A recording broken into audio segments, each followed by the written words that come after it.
quarto trimestre de 2022 da Cielo. Vamos falar um pouquinho sobre esse trimestre e também sobre o consolidado do ano todo, o ano de 2022.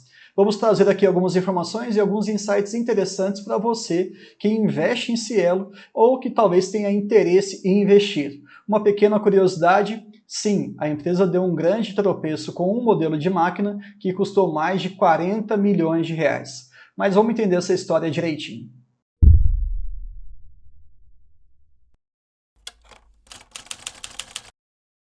Vamos primeiro tirar essa grande história a limpo. A Cielo, como vocês sabem, trabalha no mercado de adquirência e ela tem vários modelos de várias maquininhas. Porém, a Lio V2 ela foi descontinuada. Por N questões internas que não cabem aqui nesse momento, a Cielo parou de produzir ou não vai mais continuar com esse tipo de produto. Isso aí gera um certo custo para a empresa, e isso representou mais de 45 milhões. Foi um pequeno tropeço, sem dúvida nenhuma, mas o resultado como um todo impressionou. Ao longo do vídeo vou abordando um pouquinho mais sobre essa grande polêmica, mas, sendo bem franco, não se preocupem. Antes de mais nada, é interessante a gente falar aqui sobre a questão dos controladores. Se você tem ações do Bradesco, no meu caso eu tenho, e também se você tem ações do Banco do Brasil, que é a minha maior posição na carteira, você está controlando a Cielo, ou você faz parte pelo menos desse grupo, porque eles detêm, esses dois bancos, quase 60% de todas as ações da empresa.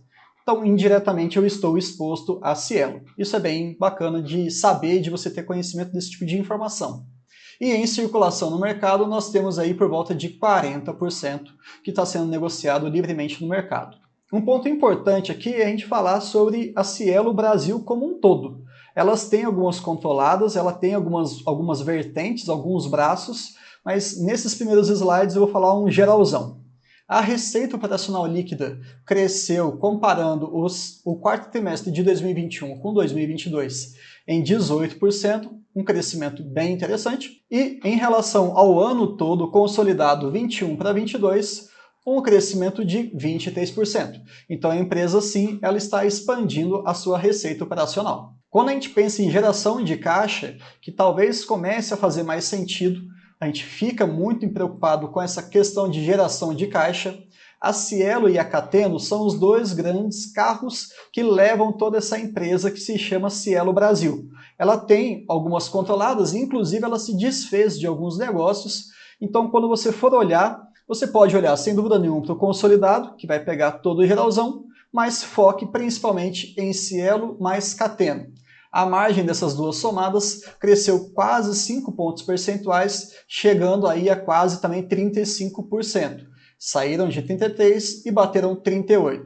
Outro aspecto muito bom, pensando, é claro, no Brasil como um todo, nesse mercado que tem muitos players. Quando a gente olha o resultado líquido consolidado, e é daqui que vai vir o seu dividendo, o seu provento de uma maneira geral, então você precisa ficar atento. A variação do quarto TRI de 21 com o quarto TRI de 22 foi de 24% e o consolidado foi em mais de 34%. Algo extremamente expressivo. Mas nem tudo são flores. Vamos tentar entender agora um pouquinho sobre o endividamento. No momento de Selic elevada no nosso país, a liquidez e o endividamento de qualquer grande empresa tem que ser avaliado, pelo menos para que você enxergue se ela está saudável ou não nesse quesito. A gente tem dois grandes pontos principais aqui. É o dinheiro em caixa, efetivamente 2,2 bilhões, e esses produtos de prazo, somando aí mais de 18 bilhões. Não vou entrar em muitos detalhes com vocês aqui, mas tem duas submodalidades que eu vou abordar um pouquinho mais para frente, mas entendam, sim, considerando toda essa visão, ela está muito bem posicionada, pensando nas suas amortizações para 2023 e para 2024 em diante. No ano que nós estamos gravando esse vídeo, tem 4,1 bi para serem pagos, e nos próximos anos, mais ou menos aí 10 bilhões. Então, ela está relativamente bem controlada, até porque esses produtos de prazo, eles eventualmente vão se converter em caixa. Não é o que ele tem agora, mas isso pode vir, assim, sem dúvida nenhuma, haverá um caixa e resolve esse problema do endividamento. Agora eu vou falar da principal vertente, que é a Cielo Brasil especificamente. Fiquem atentos em relação a isso. Quando a gente fala de mercado de adquirência, a gente está falando de volume financeiro, e isso é fundamental você entender. estamos falando no quarto TRI de 22, algo acima de 230 bilhões de reais. Comparando o acumulado ano a ano, tivemos um crescimento de 22% aproximadamente, e aí eu fiz uma pequena conta, tá? Em 2021, eles tiveram aí um volume total transacionado de 713 bi, ok. Para 2022, eles chegaram a 872 bilhões. E para 2023, se continuar nessa pegada, nós estamos falando de um valor superior a 1 trilhão de reais. É muito dinheiro que passa, sem dúvida nenhuma, pela Cielo. Agora, um ponto que também vale a pena vocês ficarem atentos: a base ativa de clientes ela está relativamente diminuindo. Se a gente for comparar aqui a base em quarto trimestre de 2021, nós tínhamos ali 1,2 milhão de clientes. E atualmente nós estamos ali por volta de 1 milhão. É uma redução significativa, mas ela está sendo gradual. E mesmo com essa redução na base de clientes, ela ainda consegue apresentar um resultado muito bom. Então, ela está se tornando cada vez mais eficiente. E essa é a visão que eu faço. Tem muita gente que pode falar assim, opa, ela está perdendo sua base de clientes, está perdendo ali o market share efetivo, né, na prática, mas do que adianta você ter uma base tão grande se não é tão rentável assim? Eu quero resultado, eu quero eficiência. E a Cielo está conseguindo fazer isso. Quando a gente olha, lembra aquela questão que eu tinha falado para vocês de dinheiro em caixa e também os produtos de prazo? Aqui eles dividem em dois subgrupos, eu não vou deixar isso nada muito técnico, mas entendo que a gente tem aqui o ARV e também nós temos ali o pagamento em 2 dias. Então é transacionado uma compra parcelada, por exemplo, em 3 meses e o vendedor da loja ele quer ter esse dinheiro antecipado em 2 dias na conta dele. Uma questão de fluxo de caixa, seja lá qual for o que ele precisa.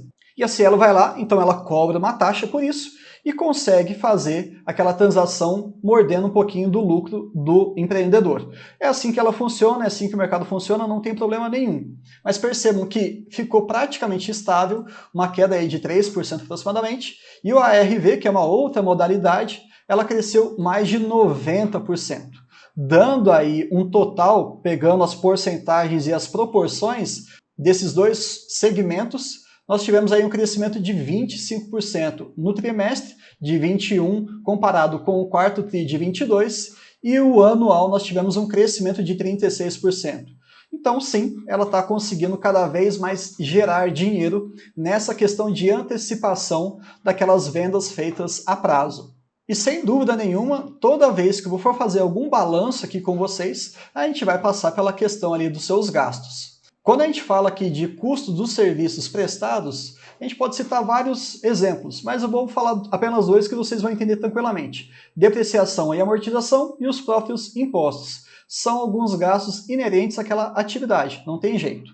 E a questão de operacionais normalizados, a gente está falando aí de marketing, a gente está falando do e-commerce, também do gasto com pessoal e por aí vai. O que é importante olhar aqui? A questão da variação anual. Se os gastos cresceram menos que a inflação acumulada no nosso país, naquele período, nós temos aí uma eficiência muito interessante. Agora, se os gastos foram maiores do que a própria inflação, a gente tem que entender o que está acontecendo. Não é bom sinal, mas se tiver uma boa justificativa, a gente pode até entender. E aqui cabe um ponto bacana. Nas despesas operacionais, que nós tivemos ali comparativamente algo na casa dos seus 350 milhões de reais no caso de gastos, né? A descontinuação daquela maquininha que eu mostrei lá para vocês no início, que é a Lio V2, ela acabou causando aí um aumento nas despesas operacionais em 45,8 milhões. Isso não é preocupante, isso é apenas para que vocês entendam que nenhuma empresa ela vai crescer em linha reta. Ela vai acabar cometendo algum tropeço, mas o que importa é o resultado, é o bolo como um todo. O que a gente consegue no final das contas? O acionista vai conseguir ser bem remunerado? A empresa está crescendo de maneira saudável? Sim, né? E ninguém é perfeito. Então, é só uma pequena curiosidade para que vocês que acompanham aí a empresa entender que às vezes pode acontecer algum acidente de percurso. Agora falando do EBITDA, da geração de caixa da Cielo Brasil, tivemos de maneira recorrente em 2022 1,9 bilhão de reais, comparando com o ano de 2021, um crescimento de 64,6%. E aí você pode estar me perguntando, Bruno, o que é esse 51%? Lembra que eu falei que a Cielo ela é dividida em grandes braços? A própria Cielo Brasil, a Cateno e algumas controladas? Então, você precisa entender o que é a Cielo Brasil, porque esse resultado aqui representa 51% do total da empresa. A Cateno mais uma boa porcentagem e aquelas controladas, ela está saindo, ela está se desfazendo de alguns negócios. E a gente tem que observar daqui para frente cada vez mais apenas o braço Cielo Brasil e o braço Cateno. Combinado? É basicamente isso, mas eu acho fundamental a gente deixar isso aqui bem claro para que vocês não se confundam na hora de fazer a leitura como um todo do negócio. Até porque os nomes às vezes podem acabar confundindo você. E claro, né, quando a gente vai falar de resultado financeiro com uma taxa Selic extremamente elevada, empresas desse setor financeiro vão levar paulada, não tem jeito. Vai realmente machucar, mas qual que é o peso disso? Qual que vai ser a influência e qual que vai ser o resultado final? Aí que fica a pergunta. Olhando aqui apenas o resultado financeiro, nós tivemos aí uma piora, estava no ano de 2021, no quarto trimestre, na casa de 60 milhões aproximadamente, e agora no quarto TRI de 22 passou de 100 milhões. Se a gente for olhar o consolidado, e aqui espanta um pouco, nós fechamos 2021 com 41 milhões negativos de resultado financeiro e 2022 com algo aí mais do que 10 vezes maior, 447, quase 448 milhões.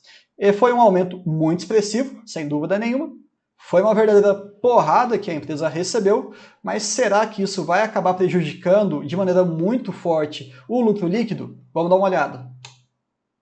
Se a gente for olhar em termos de resultado recorrente, nós tivemos um aumento de 60%. Maravilha! Saíram de 181 e foram para 291. E quando a gente olha ano a ano, a empresa está crescendo ali em relação aos seus lucros líquidos, nessa parte da Cielo Brasil, em 58%. Então, mesmo tendo aquele resultado muito penalizado pela Selic, ainda assim, em todo o contexto, eles devolveram aí um resultado maravilhoso. E bem rapidamente, eu não vou me estender muito aqui, eu vou falar um pouquinho sobre a Cateno, é apenas um slide. O lucro líquido cresceu 30%, o quarto trimestre de 21 para o 22, e de maneira consolidada cresceu mais de 60%. Os dois principais caminhos de geração de lucro, de geração de renda da empresa Cielo estão muito bem, obrigado, e isso traz uma segurança para o seu acionista. Agora vamos falar sobre uma questão muito bacana aqui. Será que realmente o preço importa? Está na hora de comprar a Cielo, ela está crescendo, ela está redondinha agora, tem os seus tropeços, sim, mas ainda assim com essa toda a diversidade do nosso contexto nacional, ela está entregando muito resultado. Imaginem só se o Brasil começar a passar por um ciclo de crescimento, sair dessa crise sistêmica no mundo inteiro, e isso eventualmente vai acabar acontecendo, como é que vai ser o resultado de Cielo? Né? Mas não sabemos o dia de amanhã, então vamos nos ater ao que a gente tem aqui agora. Eu vejo sim que Cielo é uma boa empresa, mas dada a minha exposição ao Banco do Brasil e ao Bradesco hoje, e isso com certeza passa de 70% da minha carteira, eu não vou focar nas ações da Cielo 3. Lembrando que eu, Bruno, tenho a pretensão de sair do Bradesco, mas isso aí é assunto para outro vídeo. A Cielo, historicamente, passou por uma dificuldade enorme, de uns anos para cá, chegou a perder muito do seu market share, mas tem recuperado gradativamente e com qualidade, esse que é o grande ponto, com resultado. Isso que traz para a gente um pouquinho mais de segurança. Mas muita gente acaba me perguntando aqui, Bruno, e aí, o que o AGF fala sobre a questão de preço, da rentabilidade esperada para esse ano e tudo mais? Vamos para a planilha então. Todos os dados que eu vou apresentar para vocês vieram aqui da plataforma do AGF. Se você quiser testar durante 30 dias de graça, sem pagar absolutamente nada, é isso que eu estou falando, você pode clicar nesse link e vai ter acesso a tudo isso aqui. Mas, se você não gostar, não tem problema, você finaliza o seu contato com o AGF e vida que segue. Agora, se você gostar, por que não fechar uma assinatura de 1 ano ou até 2 anos? Historicamente, a Cielo ela anuncia os seus dividendos em janeiro, abril, agosto e novembro. Significa que ela paga exatamente no mês? Não. Você precisa avaliar quando é que isso acontece. Mas 4 vezes por ano já é uma frequência de anúncio bem bacana. Ticker CL3 e a projeção do AGF para 2023 é de 27 centavos. Pessoal, é projeção. Projeção é uma expectativa, ela pode não se configurar como realidade daqui a alguns meses. Então, sem problema nenhum. Se você está um pouquinho mais conservador, não acredita nesses valores e quer ter uma margem de segurança maior, joga esse resultado para baixo. 25 centavos, 20 centavos, aí vai do seu ajuste fino. É particular isso. Mas vamos continuar com as contas aqui. Se a gente for pegar a cotação do dia 26/1 de 23, presta atenção, janeiro de 2023, na cotação de 5,29, você tem uma rentabilidade, um dividend yield projetivo de 5%, abaixo da nossa métrica de 6%, então não seria muito interessante para comprar, usando apenas esse argumento matemático. Existem outras coisas? Sim, mas eu estou aqui só usando matemática. Se a gente fosse olhar para a cotação de janeiro de 22, quando ela estava custando 2,28, você teria um yield aí de 10%. A conversa muda, né? Aí ficaria bem interessante. Então, mais uma vez, nesse canal vocês terão mais uma prova de que preço importa. Agora, lá em 2022, em janeiro, como é que estava a visão da empresa? Sim, ela estava muito mais cheia de questões, cheia de premissas ruins, de algumas expectativas não tão boas. E eu acho pouquíssimo provável que você vai encontrar uma excelente empresa em um excelente preço, num excelente momento dela. Não faz o menor sentido. Uma empresa redonda que entrega lucros crescentes, mesmo num momento complicado do nosso país, ela tende a ficar mais cara. Isso é um processo natural, é um ativo de qualidade. A tendência é que ela fique mais cara mesmo. E assim, vamos embora, com altos e baixos, mas ela tende a ficar assim. Agora você tem que olhar também para alguns ativos que também são de qualidade, mas tem algum tropeço momentâneo. Poxa, TRPL segurou muito ano passado em relação aos seus dividendos. Ou talvez Bradesco, que está sofrendo muito com a inadimplência, mas será que ele vai quebrar? Será que ele vai perder toda a sua história? Será que ele nunca passou por uma crise no nosso país? Será que ele nunca teve os seus clientes com uma inadimplência mais alta? Ou talvez até a S Brasil, né, que não está entregando praticamente nenhum dividendo, mas está passando por um grande ciclo de investimento. Então, será que você não consegue comprar um dividendo futuro? Tenham esse discernimento, essa crítica em relação aos valores que estão mostrando ali na tela do seu aplicativo do Home Broker. Aquilo lá representa o que a empresa está valendo hoje, no ponto de vista dos olhos do mercado, e o que ela pretende entregar no futuro. E como é que você vai conseguir ter uma avaliação mais próxima disso, mais real disso? Estudando. Estudar é fundamental. Não existe esse papo de diquinha, de não, tá caro, não vou comprar, deixa pra lá. E se porventura ela começar a entregar 60, 70, 80, 50 centavos, que seja um valor acima desse, ela volta a ficar barata. Então estudem as suas empresas, tenham paciência, tenham foco e tenham disciplina, que aí você vai conseguir, com certeza, ficar muito mais próximo do seu objetivo do que simplesmente ficar ali no comportamento especulador. Era isso que eu queria falar com vocês. Não se esqueçam de se inscrever aqui no canal, deixar o like e compartilhar com seus amigos. Até o próximo vídeo.